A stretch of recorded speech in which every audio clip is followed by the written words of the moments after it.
भाभी अभी खाना नहीं बना क्या? हाँ अभी तो खाना नहीं बना है, बना तो रही हूँ किचन में। वैसे भाभी एक बात तो है, आप बहुत स्लो काम करती हो, बहुत स्लो, बहुत धीरे काम करती हो। हम कोई मशीन नहीं है, समझ गई? हम मशीन नहीं है, इंसान है, हमसे धीरे ही काम होता है। क्या भाभी सुबह से आप किचन में घुसी हो, अभी तक आपका खाना नहीं बना? अब तक तो बन जाना चाहिए। कहे ना मैं मशीन नहीं हूँ, कितना फास्ट काम कर दूँ। और आप बहुत तेज काम करती हो तो सुबह किचन में घुस जाया करिए ना, कभी आप भी खाना बना दिया करिए। भाभी तुम बस एक ही काम कर सकती हो, जबान लड़ाने में बहुत तेज हो। जबान तुम्हारा भाभी कैंची की तरह चलता है, अगर हाथ तेजी से चले ना तो किचन में खाना बन के तैयार हो जाए, लेकिन हाथ तो चलता नहीं है, बस जबान चलाती हो। दीदी तुम अपने ससुराल कब जाओगी? काफी दिन से यहाँ पे डेरा डाले बैठी हो, कब जाओगी ससुराल? अरे भाभी मेरे ससुराल के लोग की तो आप बातें मत करिए, बहुत हरामी टाइप के लोग हैं, बहुत हरामी हैं। हमारी सास और ननद वो दोनों तो बहुत बड़ी चंडालिन है। मेरा जाने का मन नहीं करता है, बहुत बेकार मुझे घर मिला है, समझ लीजिए भाई, बहुत बेकार घर मिला है, मन ही नहीं करता जाने का। बहुत कष्ट है भाभी, बहुत कष्ट है मेरे जीवन में। मेरी सास ननद बिल्कुल भी नहीं अच्छी है भाभी, बिल्कुल भी नहीं अच्छी है, बहुत हरामी है दोनों। हमें भी ससुराल अच्छा नहीं मिला है, बहुत कष्ट है हमको ससुराल में। जो हमारी ननद सास है ना, वो दोनों भी बहुत बड़ी हरामी है, बहुत बड़ी हरामी है। और ननद तो इतनी कमीनी है कि उसका ससुराल में ठिकान नहीं लगता है, आए दिन मैके में पड़ी रहती है। और दोनों माँ बेटी बस बैठ के परपंच करती रहती है। हम तो बहुत परेशान है अपनी ननद और सास से। हमारी ननद सास भी बहुत चंडालिन है, बहुत बड़ी चंडालिन है। ऐसे दीदी ननद सास सब खराब होती है, सब खराब होती है, बहुत खराब होती है ननद सास। सौ में से एक आध अच्छी निकल जाए तो अलग बात है, लेकिन अब एक आध अच्छी निकले तो निकले कौन? उनका तो यही कहानी है दीदी, सास और ननद बहुरियों को चबाई जाती है। जो ननद है उनको तो ससुराल में ठिकाना नहीं लगता है, आए दिन मैके में पड़ी रहती है। अच्छा भाभी तुम हमको सुना रही हो ये सब? नहीं दीदी हम तुमको क्यों सुना रहे हैं, हम तो हर घर की कहानी बता रहे हैं।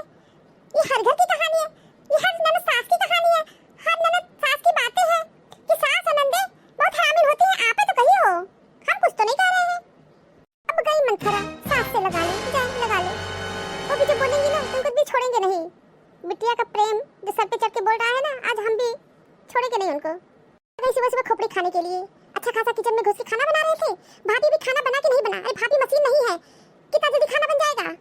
मम्मी तुम यहाँ बैठ के परपंच कर रही हो और भाभी हमसे लड़ाई कर रही है। अच्छा भाभी तुमसे लड़ाई कर रही है, तुमसे झगड़ा कर रही है, वाह वाह क्या बात हो गई।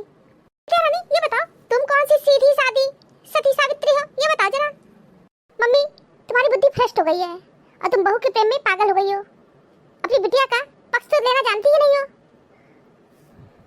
हम आज हैं कल चले ही जाएंगे, भाभी के साथ तो तुमको ही रहना है। बार बार तुमको समझाए मम्मी बहुत ज्यादा सर पे मत चढ़ाओ, लेकिन तुम सर पे चढ़ा दी हो और उनका मन बढ़ गया है, कुछ जरूरत से ज्यादा बोलती है, इतना बोलती है कि उसका कोई हिसाब ही नहीं है। मम्मी तुमको भी देख रहे हैं, बुढ़ापे में मोबाइल का बड़ा शौक लगा है तुमको, बैठ के रील्स देख रही हो। नहीं तो क्या करे बिटिया, तुम्हारी बेमतलब की बातें सुने, लड़ाई झगड़ा सुने। मम्मी तुम भाभी को कुछ कहती क्यों नहीं हो? वो हम लोग को बुरा भला कह रही है, तुमको भी कह रही है, हमको भी कह रही है, समझ गई? चारू एक बात सुन लो कान खोल के, तुम अपना घर रणभूमि का मैदान बना के आ गई हो, आए दिन वहाँ युद्ध किया करती हो और तुम यहाँ भी आकर के नरक मचाई हो। हम ये कह रहे हैं कि जब तुमको कोई काम धाम नहीं करना है, बस बैठ के तुम खाती रहती हो, तो या तो जाके हाथ बटाओ किचन में, या तो जाके किचन में हेल्प करो। और तुम किचन में हेल्प तो करोगी नहीं, फिर बेमतलब की बातें क्यों कर रही हो ये बताओ। नंसी कब से तुमको बुला रही हो, अभी आई हो? नंसी ये बताओ कमरे में ताला लगा के आई हो कि नहीं? हाँ मम्मी हम ताला लगा के आए हैं, चिंता मत करो। आओ चलो कमरे में चलते हैं, जाओ तुम दोनों सखी सहेली बात करो। बच्चे छोटे होते हैं तभी अच्छे होते हैं, कम से कम उस समय कहना तो मानते हैं। बच्चे जब बड़े हो जाते हैं तो अपने मन का करते हैं, कोई कहना ही नहीं मानते हैं, बच्चे एक तरह से हाथ से निकल जाते हैं। सही कह रही दीदी, बच्चे हाथ से निकल तो जाते ही हैं। सही कह रही दीदी, बच्चे हाथ से तो निकल ही जाते हैं। देखिए आपकी बिटिया भी ससुराल छोड़ के बैठी है और मेरी बिटिया भी ससुराल छोड़ के बैठी है, और ये देखिए दोनों में कितना पट्टा है, दोनों सखी सहेली हैं। जब दो लोगों में कुछ कॉमन होता है ना तो बहुत पड़ता है। दोनों एक जैसी हैं, बचपन से एक साथ पली बड़ी हैं, तो दोनों की बुद्धि भी एक जैसी है। बुद्धि तो है लेकिन भरभष्ट बुद्धि है, भरभष्ट बुद्धि। लेकिन एक बात है राजनंदिनी, तुम अपनी बिटिया की बातों को अनदेखा कर देती हो, गौर से सुनती नहीं हो। ये मुझे बहुत अच्छा लगा। हम बहुत अच्छी तरह जानते हैं, अपनी बिटिया के रग रग से वाकिफ है और हर मतारी अपनी बिटिया के रग रग से वाकिफ होती है। बहू तो दूसरे घर की है, फिर भी हमको 2 रोटी बना के दे रही है। मैं जानती हूँ ना कि मेरी बिटिया कितनी कमीनी है, बहुत बड़ी कमीनी है। बहू किचन में काम कर रही होगी और जाके ये कोई डिस्टर्ब की होगी। इसकी फालतू बातें न सुनते हैं न उस पर अपनी बहू से बातचीत करते हैं। पूछिए दीदी तो मेरी बिटिया पूरी लंकेशनी है, आग लगा के आई है अपने ससुराल में। इनके चक्कर में पड़ के हम अपना घर लिपे पोते, तो ये नहीं हो सकता है। कह रहे हैं कि चली जाओ, दीपावली आने वाला है, अपने ससुराल चली जाओ चली जाओ। लेकिन इतनी दुष्ट है, पड़ी है, ससुराल ही नहीं जाना चाहती है। और तो और दीदी किचन में हाथ भी नहीं बटाना चाहती है। ये भी नहीं होता है कि भाभी के साथ जाके थोड़ा बहुत हेल्प कर दे।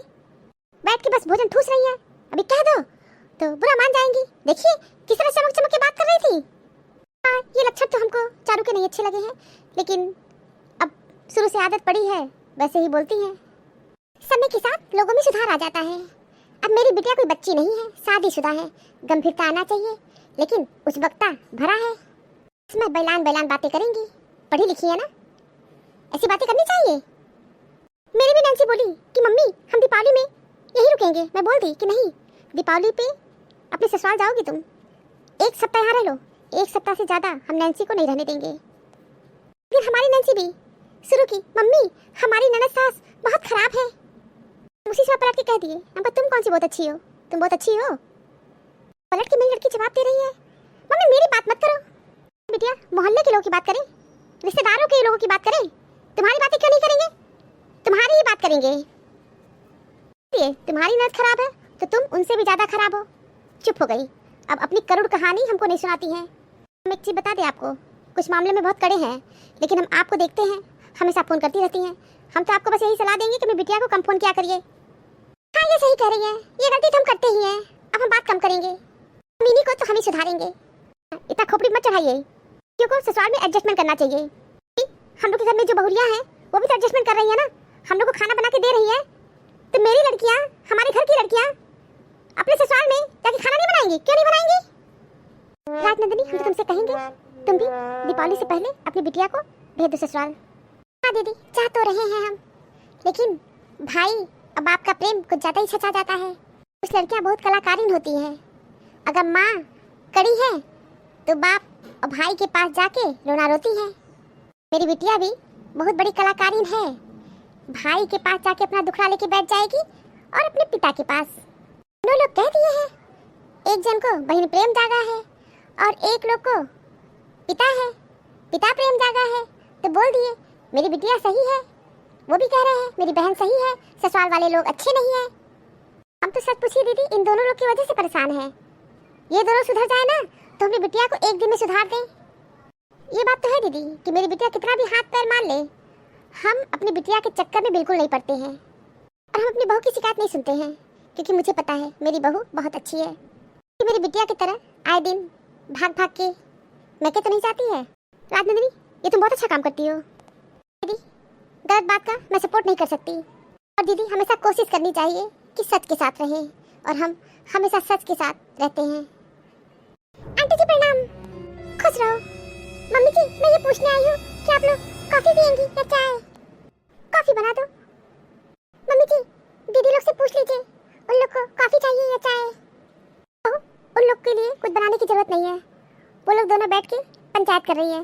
पंचायत कर लेने दो, जब पंचायत से पेट भर जाएगा तब उठेंगी, तो जो उनका मन करेगा वो बना लेंगी। उनके लिए तुमको कुछ बनाने की जरूरत नहीं है, समझ गई? जाओ सिर्फ 2 कप कॉफी बना के ले आओ, अपने लिए बनाना होगा बना लेना, ठीक है? ठीक है मम्मी जी। सॉरी मम्मी जी मैं बहुत देर से आई, क्या है ना मम्मी जी किचन में बहुत काम था और काम को निपटा ली हूँ तो मैं आपके पास आई हूँ। ठीक की बहू, जो काम ज़्यादा जरूरी है सबसे पहले वो काम करनी चाहिए। ठीक है मम्मी जी मैं जा रही हूँ, बहुत जल्दी बना के लाऊंगी। राजनंदिनी तुम्हारी बहू बहुत अच्छी है, लेकिन हम लोग की बिटिया बहुत कमीनी है। यह समाज यही कहता है कि माता पिता अपने बच्चे को संस्कार नहीं देते। अब माता पिता के दुख को तो कोई समझता ही नहीं है कि माता पिता अपने बच्चों को बहुत अच्छा संस्कार देते हैं। अब बच्चे ही खराब संस्कार पता नहीं कहाँ से सीख के आ रहे हैं और अपने जीवन में उतार रहे हैं, तो माता पिता भी तो बहुत लाचार हैं। माता पिता की लाचारी को कौन समझेगा, क्योंकि बहुत आसान है ये बोलना कि तुम्हारे माँ बाप संस्कार ही नहीं दिए हैं, अब माता पिता को गाली तो सुनना ही पड़ेगा। जब बच्चे कमीने निकल जाते हैं तो माता पिता को गाली तो सुनना ही पड़ता है। आज नंदिनी इनडायरेक्ट सभी गाली सुनते हैं। सही कह रही है। एक बेहतरीन जिंदगी जीने के लिए यह स्वीकार करना बहुत जरूरी है कि इस जीवन में सबको सब कुछ नहीं मिलता, और इस जीवन में हर उत्तर खोजने की कोशिश करना ठीक नहीं।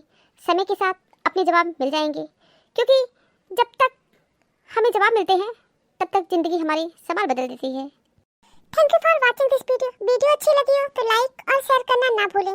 चैनल को सब्सक्राइब नहीं किया है तो फटाफट सब्सक्राइब कीजिए। मिलते हैं अगले वीडियो में एक नई स्टोरी के साथ। तब तक आप लोग अपना बहुत ख्याल रखिएगा, हमेशा हंसते मुस्कुराते रहिए। आप सभी को बहुत बहुत धन्यवाद, बहुत बहुत धन्यवाद। तो प्लीज मेरे चैनल को सब्सक्राइब कीजिए। Thank you.